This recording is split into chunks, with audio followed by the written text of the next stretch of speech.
एक मित्र ने लिखा है, आज द्वैत को लेकर अचानक मन में कुछ ख्याल कौंध गए। जिसको हम द्वैत या डुअलिटी की तरह समझते हैं वो दो कहाँ हैं। वो तो एक ही चीज़ के दो पहलू हैं, जिसमें एक के बिना दूसरे की इमेजिनेशन करना भी संभव नहीं। किसी को भी जब कल्पना में लाया जाएगा तो उसकी कुछ तो बाउंड्रीज होंगी, और जब बाउंड्रीज होंगी, लिमिट्स होंगी, तो उसके बाहर, उसके बियॉन्ड भी कुछ होगा जिससे उस कल्पना का स्वरूप बने। पर रहेंगे तो दोनों ही, और रहेगा तो पूर्ण, एब्सोल्यूट। इसी के साथ ही समझ आई कि actually totality manifest as duality which is coexistence of opposites as one. अर्थात जो पूर्णता है वो द्वैत के रूप में अपने आप को साथ साथ अभिव्यक्त करती है। हमें लग रहा है कि हम सही समझ रहे हैं। आप क्या कहते हैं? कृपया इस पर कुछ कहें कि बात और सरलता और स्पष्टता से सामने आए।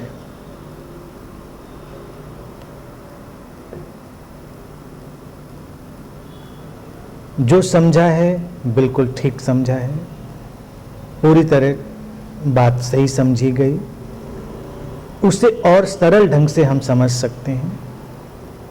मेरा बोलने का सारा जो प्रयास है वो यही रहता है कि चीज़ों को कितना सरल बनाया जा सके।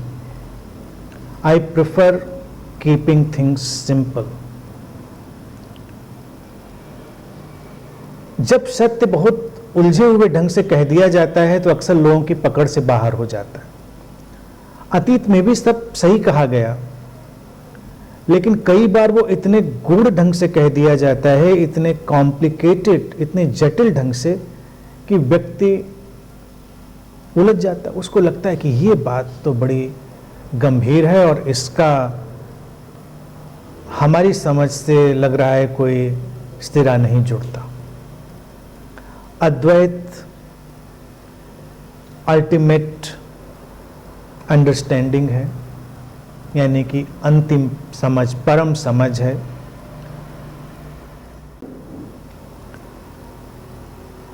अब अद्वैत जब परम समझ है या जो नॉन डुअलिटी अल्टीमेट अंडरस्टैंडिंग है, तो इसको समझना आवश्यक भी है, लेकिन चूंकि इसकी कठिनाई और इसके पेश करने की जटिलता जो रही, उसके कारण लोग इससे दूर बने रहे। इसके सिवा और कुछ समझने के लिए नहीं है। अगर हम इस सत्य को नहीं समझ सकते तो फिर हमारे एंटरटेनमेंट के लिए, हमारे मनोरंजन के लिए तमाम बातें आएंगी। उनका सिरा पकड़कर हम आगे जा सकते हैं, लेकिन अगर हम उस एंटरटेनमेंट में खो गए तो खो गए। फिर तो बहुतायत में इसीलिए जो अध्यात्म है वो एक मनोरंजन, एंटरटेनमेंट बन के रह जाता है। बातें उसमें चाहे भले बड़ी बड़ी कही जा रही हों, लेकिन अगर वो बातें केवल हमारे फिलोसॉफिकल नेचर में हैं, केवल हमारे बात करने के ढंग में हैं, लेकिन प्रैक्टिकल लाइफ में नहीं है, तो प्रैक्टिकल लाइफ में ना होने की वजह से उनका कोई मूल्य नहीं रह जाता। मेरे दृष्टि में अध्यात्म पूरी तरह प्रैक्टिकल है। जो प्रैक्टिकल है, डेली लिविंग में, दैनिक जीवन में शामिल हो सकता है, वही अध्यात्म है। उसके सिवा अगर हम कोई और चीज को अध्यात्म समझते हैं तो वो बिल्कुल भी नहीं। अब लिखा है कि द्वैत यानी कि डुअलिटी, जब दो में चीजें टूटती हैं तो बेसिकली वो अपोजिट नहीं होती, विपरीत नहीं होती, वो होती तो एक ही है। यानी कि उस टोटलिटी, उस परिपूर्णता का ही जो अभिव्यक्त होने का ढंग है वो दो में टूटा है। अपने गहरे तल में जाएंगे तो वो एक है। इस बात की समझ बस हमारे पास होती है, लेकिन जीवन चलता रह सके, जीवन की लीला, ड्रामा ऑफ लाइफ, ये सब चलता रह सके, इसलिए दो में टूटना पड़ता है। व्यक्ति के जीवन में जब वो 2-2.5 साल का बच्चा आगे बढ़ता है तो साइकोलॉजिकली ईगो का फॉर्मेशन होता है, ऐसा अध्ययन बताते हैं। यानी उसके अंदर एक आइडेंटिटी पैदा होनी शुरू होती है। अब ये जो ईगो है ये आवश्यक है कि हमारे जो इंटरपर्सनल ह्यूमन रिलेशंस हैं, जो मानवीय अंतर संबंध हैं, वो चल सकें। अगर इतना भी सेपरेशन नहीं होगा, इतना भी अलगाव नहीं होगा कि दो की तरह दिखाई दें, तो फिर अंतर संबंध भी नहीं चलेगा। समझ रहे? अगर अंतर संबंध चलना है तो थोड़ी विपरीतता, थोड़ा अलगाव, ये सब जरूरी है। एक होने का मतलब ये नहीं कि सब एक हमने मान लिया और हमने देखा कि हाँ चलो सब एक है, फिर संबंध नहीं घटेगा। फिलोसॉफिकली जैसे जो लोग इसको देखते हैं कि सब एक ही परमात्मा है। एक ही परमात्मा का मतलब there is only one consciousness, one source, one totality, एक समग्रता। नाम आप कुछ भी दें, परमात्मा, सोर्स, चेतना, वो नामों का मसला है, नाम। लेकिन आप क्या देखेंगे? अगर आप इतना एक देखने लगेंगे तो आपके संबंध विकसित नहीं होंगे और आपका लाइफ में मोमेंट भी नहीं होगा। अलग है, विपरीत है, लोगों में भिन्नता है, प्रकृति में भिन्नता है, सभी कुछ में भिन्नता है, और उसी से ये पूरा जीवन का कार्य व्यापार, मानवीय अंतर संबंध सब चलते। तो इसलिए वो विपरीतता, वो द्वैत, वो डुअलिटी, वो आवश्यक रूप से जीवन में उभरती है। अद्वैत या नॉन डुअलिटी हमारी समझ में, यानी कि हमारे रियलाइजेशन में आती है कि हम एक दिन देखते हैं कि ठीक है, एक ही सोर्स है। जब एक ही सोर्स है तो हमारी जो बेचैनी है, हमारा जो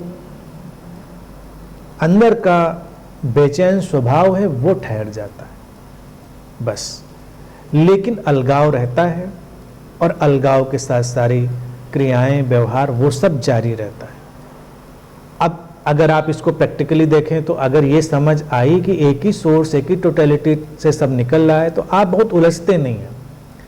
आप ये जान लेते हैं कि विपरीत तो रहेगा, यानी कि द्वैत का मतलब दो विपरीत धाराएं, दो विपरीत ऊर्जाएं, दो विपरीत ध्रुव रहेंगे हमेशा।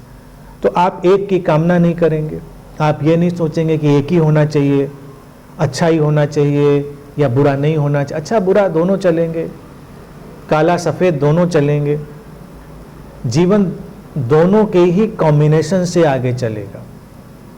आपसे क्या हो सकता है, आपको क्या करना है, ये तो वो क्षण तय करेगा, आपसे तय होगा,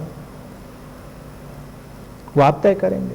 उस मोमेंट में आप क्या करेंगे, जब करेंगे भी बोलते हैं तब भी मतलब वही होता है कि आपसे जो होगा वो तो वो क्षण तय करेगा। लेकिन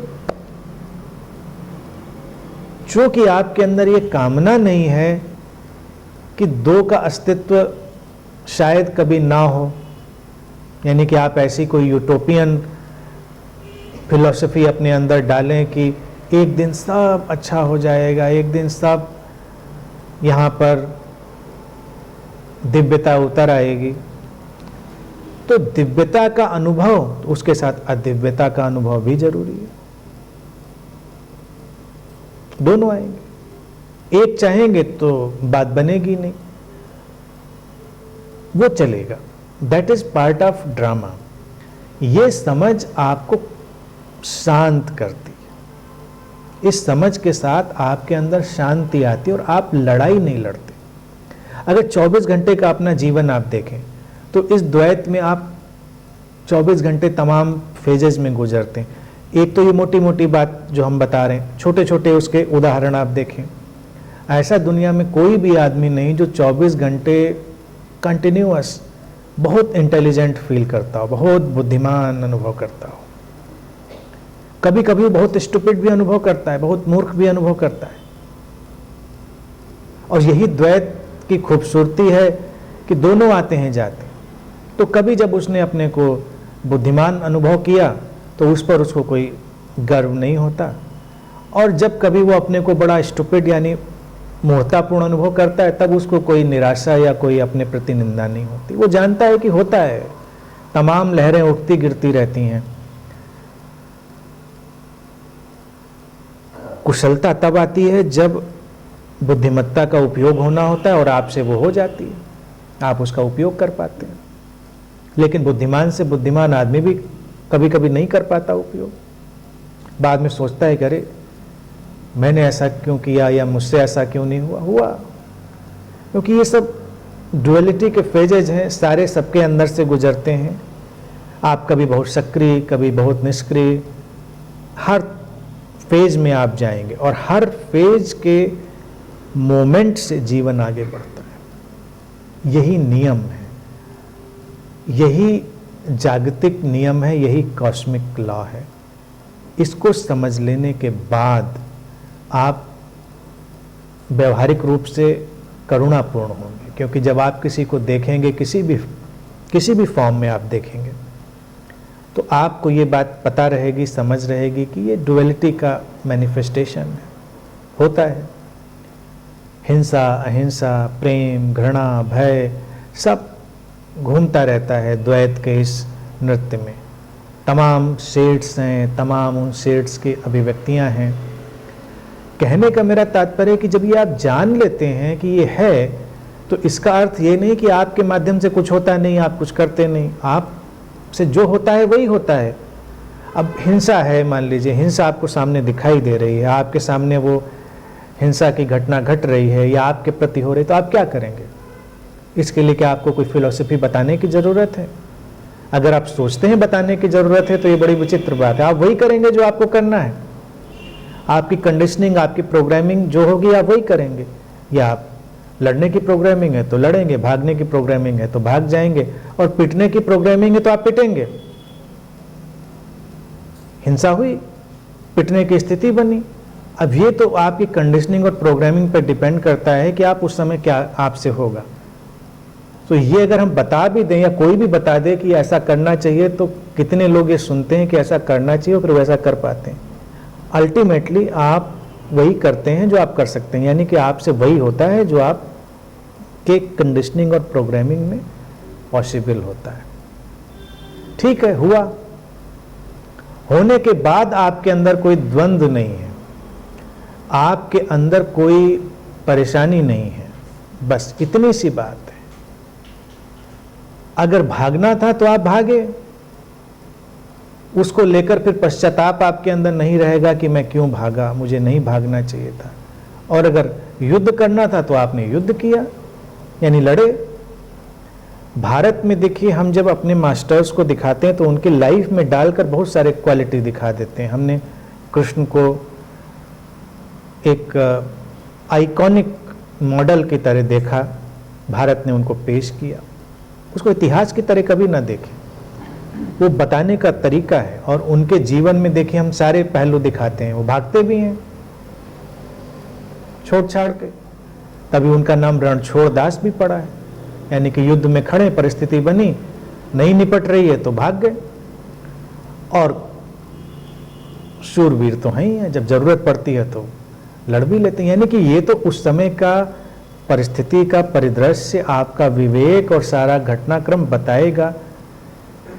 और चूंकि हम उनको एक रोल मॉडल की तरह डालते हैं कि ऐसा गुरु जो अपनी परिपूर्णता को उपलब्ध है, तो कोई उनके अंदर न गर्व है, न कोई अपराध बोध है, कोई द्वंद्व, कोई दुश्चिंता, कुछ नहीं है।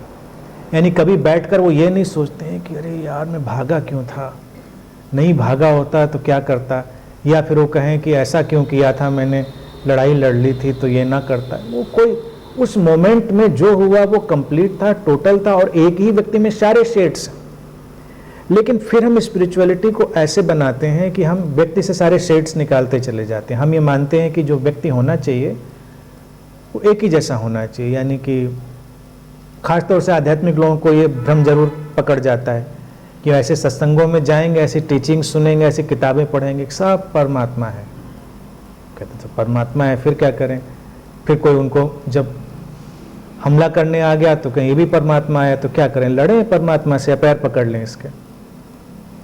अब आपकी मर्जी, आपको लगता है पकड़ने जैसे पकड़ लीजिए। आपको लगता है पिटने जैसा, पिटिए, ये तो आपके ऊपर निर्भर करता है उस समय, लेकिन अंडरस्टैंडिंग क्लियर है। तो भारत में हम इसको बहुत साफ साफ दिखाते हैं कि परिस्थिति ही तय करेगी उस समय क्या होगा।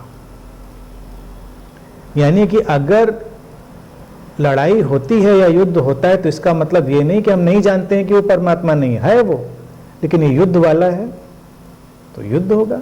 उसके बाद कोई गिल्ट नहीं, उसके बाद कोई भी पश्चाताप नहीं। भारत में देखिए अभी परिदृश्य है, पूरे विश्व में है, देख कोई घटना दुर्घटना हो जाए उसकी प्रतिक्रियाएं क्या होती हैं, मैंने कई बार इस पर वार्न किया लोगों को। सब अंदर अंदर ऐसा होना चाहिए, वैसा होना चाहिए, ऐसा नहीं होना चाहिए, ये कर देना चाहिए, वो कर देना चाहिए। लेकिन आप क्या कर रहे हैं? आप क्या कर रहे हैं? आपके बोलने से होगा? आपके बोलने से तो कोई परिवर्तन नहीं होना है। आपके बोलने से लोगों की वृत्तियां नहीं सुधरनी है। आपके कुछ भी लिखने, कविता, कहानी, जुलूस, जलसा, कुछ भी आप करें, उससे क्या परिवर्तन आना है? कभी सोच के देखिए। पहला तो काम यही होता है, किसी भी घटना को आप एक्सेप्ट करते हैं, जो भी कोई घटना हो। मैं इसलिए द्वैत का प्रैक्टिकल एस्पेक्ट बता रहा हूं, क्योंकि द्वैत में आप सोचें कि अब घटना ये भी उस सोर्स से, उस टोटलिटी से ही घटी, वो गॉड कॉन्शियसनेस या परमात्मा की चेतना उससे ही घटी, और कोई सोर्स है क्या? और कोई सोर्स तो है नहीं, है डुअलिटी, घटती है घटना। फिर परिवर्तन की अलग धाराएं शुरू होती हैं, परिवर्तन की धाराएं भी उसी सोर्स से ही निकलकर फैलती हैं। जो ये जानता है कि एक ही सोर्स से सब कुछ हो रहा है, वो उसके अंदर से कुछ ऐसी बातें, ऐसे एक्शन निकलते हैं जो बहुत कुछ बदलते हैं, बहुत कुछ बदल के रख देते हैं। जब भारत का विभाजन हुआ, इस पर बहुत साहित्य लिखा गया, अगर आप लोगों ने पढ़ा होगा तो आप देखेंगे, क्योंकि कुछ ऐतिहासिक घटनाएं जब आमने सामने होती हैं और लिखने वाले लोग होते हैं तो बड़ा खूबसूरत है, बड़ा रियलिस्टिक लिटरेचर है, तो तमाम वाक्यों से भरा पड़ा है। वो हमारे देश ने एक बड़ी घटना देखी, आए दिन छोटी मोटी आप लोग देखते ही हैं, तो उसमें लिखने वालों ने लिखा कि कल्पना से बाहर घटनाएं हो रही थी। पड़ोस में कोई आदमी रहता था, बहुत साधु था, बहुत सत्संग में जाने वाला था। जब दंगे शुरू हुए तो वही किसी को छुरा घोंपते हुए, किसी की गर्दन काटते हुए, किसी को लूटते दिखाई दिया। किसी को हम समझते थे कि ये तो बहुत दुष्ट है, ये तो ठीक से बात ही नहीं करता, वो किसी को बचाते हुए, कुछ और अच्छा करते हुए दिखा। कोई अभी अभी इस बात पर प्रवचन देके गया था कि हिंसा बहुत खराब चीज़ है, हिंसा नहीं होनी चाहिए और हम लोग इसका विरोध करेंगे, और वही जाकर किसी की दुकान में आग लगाते हुए दिख रहा। सच्ची घटना है, और आप भी आए दिन अपने आसपास यही देखेंगे। ऐसा क्यों होता है? क्योंकि मौके पर व्यक्ति वही करेगा जो उसकी प्रोग्रामिंग होगी, उसकी बातें नहीं। जो उसकी कंडीशनिंग और प्रोग्रामिंग होगी, मौके पर वही निकलेगी। और ये सब डुअलिटी का एक्सप्रेशन है। जो इसको देख लेता है, समझ लेता है, जिसको हम स्पिरिचुअली अवेकन्ड पर्सन कहते हैं, वो बहुत सारी बातों में उलझता नहीं, वो आगे जाता है। सार्थक तमाम चीज़ें उसके माध्यम से घटती हैं और बदलाव आते हैं। इतनी सी बात बस समझेंगे, क्योंकि ये चलता रहेगा सिलसिला, ये जान लेना। अपोजिट्स का सिलसिला चलता रहेगा, अलग अलग शेड में, व्यक्तिगत रूप में, सामूहिक रूप में, समष्टिगत रूप में, और उसके बीच हमारी कंडीशनिंग और प्रोग्रामिंग से हमारे एक्शन रिएक्शन होते रहेंगे। और ये अप टू डेट कंडीशनिंग होगी। अभी अभी जब आपने मुझे सुना, आपकी कंडीशनिंग बदल गई, यानी अप टू डेट कंडीशनिंग। अब जो रिएक्शन होगा वो कुछ और होगा, उसके पहले होगा कुछ और होगा। प्रोग्रामिंग जब मैं कहता हूँ तो प्रोग्रामिंग तो ऑल द टाइम चल रही है। तो एक तो आपको फंडामेंटल मिल गई है प्रोग्रामिंग, आपके जीन्स, आपकी बॉडी, आपके माइंड से, और बाकी आप लगातार। तो जो हम लोगों के ऐसे सुनने के अवसर होते हैं, समझने के अवसर होते हैं, उनका लाभ यही होता है कि उस समय हम अप टू डेट कंडीशनिंग को रिफॉर्म करते हैं।